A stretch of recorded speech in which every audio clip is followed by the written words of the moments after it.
नमस्ते। आज हम जिन स्रोतों पर बात कर रहे हैं वो स्टीफन आर कवी की बहुत मशहूर किताब प्रभावी लोगों की 7 आदतें पर आधारित हैं।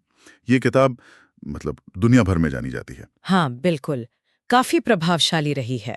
तो इन स्रोतों का निचोड़ क्या है? ऐसा लगता है कि ये कोई फौरी नुस्खे नहीं देते हैं ना? नहीं, बिल्कुल नहीं।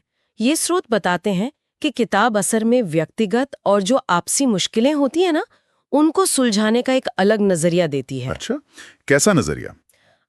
एक सिद्धांत केंद्रित नजरिया, मतलब जो मूल्यों पर आधारित हो।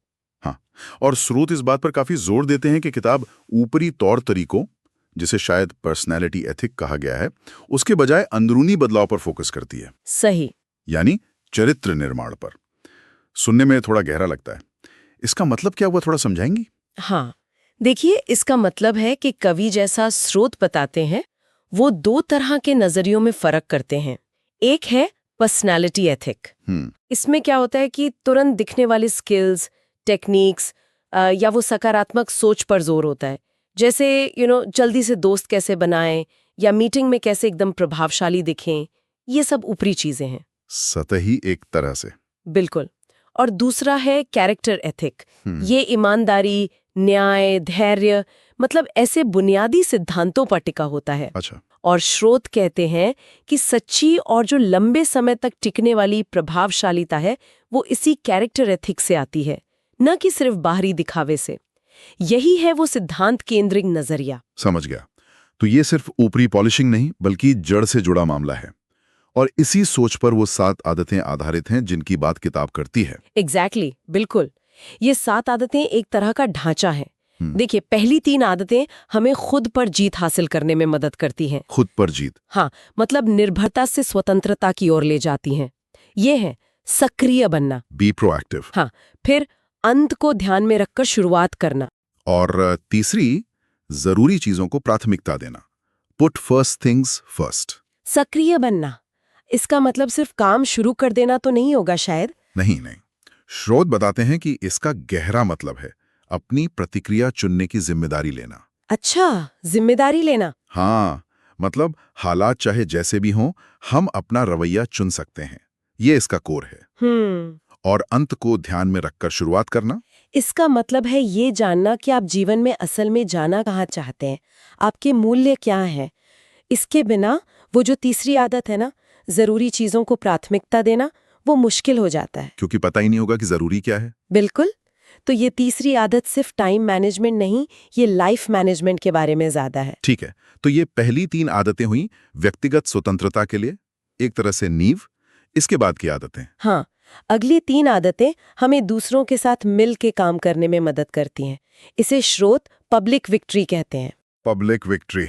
हाँ, यानी स्वतंत्रता से परस्पर निर्भरता की तरफ जाना। इंटरडिपेंडेंस। अच्छा। ये है हमेशा जीत जीत की सोचना। Think win win. पहले दूसरों को समझना, फिर अपनी बात समझाना। Seek first to understand, then to be understood. और तालमेल बनाना, सिनर्जी। परस्पर निर्भरता। ये दिलचस्प है। मतलब सिर्फ अकेले सक्षम होना काफी नहीं है, दूसरों के साथ प्रभावी ढंग से काम करना उससे भी ऊंची अवस्था है। हाँ, स्रोत यही बताते हैं, क्योंकि असली प्रभावशीलता अक्सर टीम वर्क और सहयोग में होती है।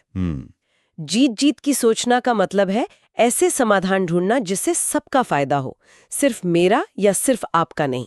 ये आसान नहीं लगता। नहीं, बिल्कुल नहीं।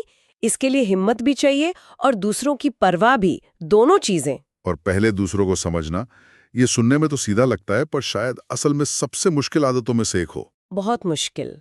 स्रोत कहते हैं कि इसका मतलब सिर्फ सुनना नहीं है, बल्कि सच में गहराई से सामने वाले के नजरिए को, उसकी भावनाओं को समझना है। बिना अपना जजमेंट दिए। हाँ, बिना अपना फैसला सुनाए या अपनी सलाह दिए, बस समझना।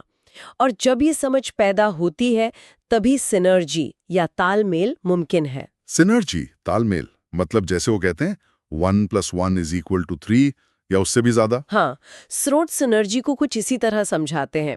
जब लोग एक दूसरे को सच में समझते हैं और अपने मतभेदों का सम्मान करते हुए मिलकर काम करते हैं, तो वो ऐसे नए और बेहतर समाधान निकाल सकते हैं जो अकेले शायद कभी सोच भी नहीं पाते। रचनात्मक सहयोग। बिल्कुल, क्रिएटिव कोऑपरेशन। और फिर वो 7वीं आदत। 7वीं आदत है आरी तेज करना, शार्पन द सॉ। आरी तेज करना। हाँ, इसका मतलब है खुद का नवीनीकरण, शारीरिक, मानसिक, सामाजिक या भावनात्मक और आध्यात्मिक रूप से।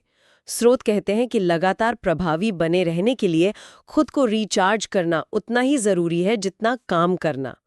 ये आदत एक तरह से बाकी 6 आदतों को संभव बनाती है, उन्हें जिंदा रखती है। तो ये सिर्फ 7 अलग-अलग आदतें नहीं हैं, बल्कि ये पूरा सिस्टम है। एक विकास का रास्ता है, निर्भरता से स्वतंत्रता और फिर परस्पर निर्भरता तक। सही कहा। और स्रोत के हिसाब से शायद इसी वजह से इस किताब का असर इतना गहरा और टिकाऊ हो सकता है, क्योंकि ये तकनीकों के बजाय चरित्र और सिद्धांतों पर आधारित है। हाँ, बिल्कुल। निचोड़ यही है कि प्रभावशीलता कोई बाहरी तकनीक नहीं, बल्कि हमारे अंदरूनी सिद्धांतों और हमारे चरित्र का नतीजा है।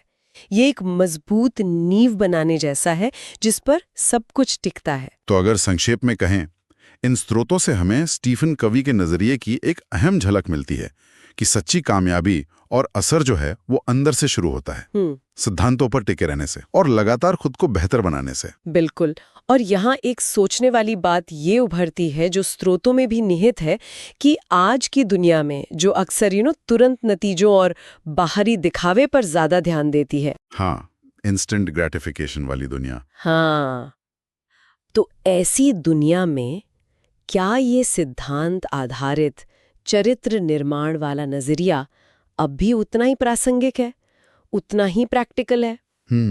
क्या धीमी गति से चरित्र बनाने पर ध्यान देना आज भी व्यक्तिगत और व्यावसायिक सफलता की कुंजी हो सकता है, जितना पहले माना जाता था? इस पर शायद गौर किया जा सकता है।